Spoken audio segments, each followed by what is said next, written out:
Welcome to this Delft Stack tutorial video. In today's video, I'm going to teach you how to record your computer screen using VLC Media Player. Whether you want to make tutorials, capture gameplay, or just save something important from your screen, this simple step-by-step guide will walk you through everything you need to know. First, open your VLC Media Player and go to Media Open Capture Device. In the Capture Mode dropdown, select Desktop. Here, you can set your desired frame rate for smooth recording. I recommend 30 frames per second, but you can adjust it based on your needs. Make sure to follow along carefully so you don't miss any important details. Next, click the Convert, Save button. In the new window, click Browse to choose where you want to save your recording and give the file a name. Then, select the desired output format. MP4 is a good option for most uses. After that, simply click Start, and your screen recording will begin immediately.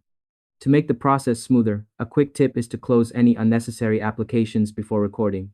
This ensures better performance and avoids capturing distractions on your screen. When you're done recording, click the Stop button in VLC. Your recorded video will be saved in the location you chose, ready to view or share. And that's all there is to it.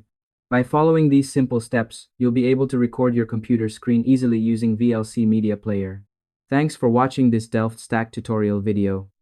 If you found this helpful, feel free to share it with someone who might need it.